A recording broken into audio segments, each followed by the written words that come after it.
नमस्कार दोस्तों। कहते हैं किसी किसी चीज़ की कीमत अनमोल होती है और उसे हर कोई नहीं समझ सकता। राजू श्रीवास्तव की मौत को 4-5 दिन हो चुके हैं, लेकिन अभी तक उसके बारे में अनसुनी बातें बाहर आ रही हैं। राजू ने बहुत नीचे से उठकर नाम कमाया और कभी भी अश्लील कॉमेडी का सहारा नहीं लिया। उनकी कॉमेडी का तरीका भले ही कुछ लोगों को पसंद ना आए, लेकिन उनकी कॉमेडी में एक भोलापन था। यही वजह रही कि पिछले कुछ सालों से वो कॉमेडी में डाउन होते चले गए थे, क्योंकि अश्लील कॉमेडी की भरमार टीवी पर होने लगी थी।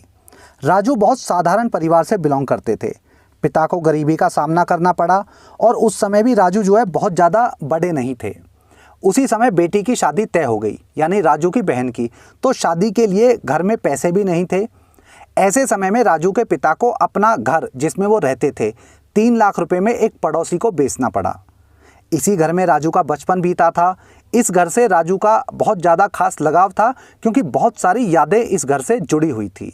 यही कारण था कि जब राजू पैसे कमाने लगे तो सबसे पहले उन्होंने इस घर को 10 गुना कीमत पर वापस खरीदा। 3 लाख रुपए में बेचे गए मकान को राजू ने 30 लाख रुपए में खरीदा। सभी ने कहा था कि घर की कीमत 30 लाख रुपए तब भी नहीं थी जब खरीदा था, लेकिन राजू ने किसी की बात नहीं सुनी और इतना कहा कि हर चीज़ की कीमत पैसों से बढ़कर होती है। आज भी उस घर में राजू का परिवार रहता है। राजू ने कहा कि मैं इस घर को पैसे के लिए नहीं खरीद रहा हूँ, मैं इस घर को उस फीलिंग्स के लिए खरीद रहा हूँ जिस फीलिंग्स के साथ में हम इसमें पैदा हुए और बड़े हुए। राजू अपने गांव समय समय पर जाते रहते थे। अभी 2-3 महीने पहले जब राजू गांव गए तो वो काफ़ी ज़्यादा सामान लेके गए थे और हमेशा सामान लेके जाते थे और वहाँ के लोगों में बांटते थे जो उनके गाँव के आस पड़ोस के लोग थे। राजू अपने गाँव और आसपास के लोगों की मदद करने के लिए बहुत ज़्यादा फेमस थे। राजू के पड़ोसी गांव के एक व्यक्ति ने मीडिया को बताया कि एक बार उसके घर में आग लग गई थी। तब उसका सारा सामान जलकर राख हो चुका था, तो राजू ने ही उसकी मदद की थी। राजू की वजह से ही वो फिर से अपनी लाइफ में संभल पाया।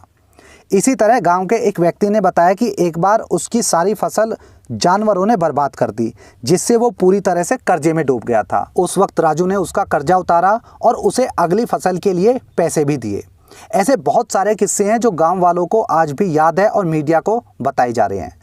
राजू जब स्टेज पर परफॉर्म करते थे तो उनके साथ महबूब खान नाम का एक जूनियर आर्टिस्ट भी परफॉर्म करता था। जूनियर नहीं था, लेकिन वो बहुत ज़्यादा फेमस नहीं थे, साथ में काम करते थे। राजू महबूब खान को बहुत ज़्यादा प्यार करते थे। महबूब खान ने मीडिया को बताया कि राजू हम कलाकारों के लिए भगवान के जैसे थे। कोविड आने पर छोटे छोटे कलाकार भूखे मर रहे थे।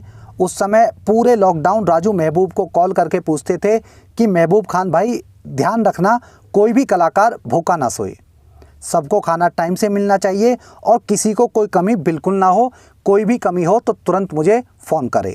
महबूब खान ने बताया कि राजू ने पूरे लॉकडाउन सभी कलाकारों के खाने पीने की कोई कमी नहीं होने दी। राजू अपने आसपास के लोगों में काफ़ी मदद करते थे और ये बातें उस समय भले मीडिया में नहीं आई, लेकिन अब निकलकर बाहर आ रही है। राजू हमेशा से एक साधारण ज़िंदगी जीने के लिए जाने जाते थे। यही वजह रही कि वो अपनी लाइफ में अपने अंतिम दिनों में बहुत ज़्यादा तरीके से ऊपर नहीं उठ पाए, क्योंकि उनकी कॉमेडी में एक देसीपन था और आज की डेट में देसी कॉमेडी की बिल्कुल भी ज़रूरत नहीं है।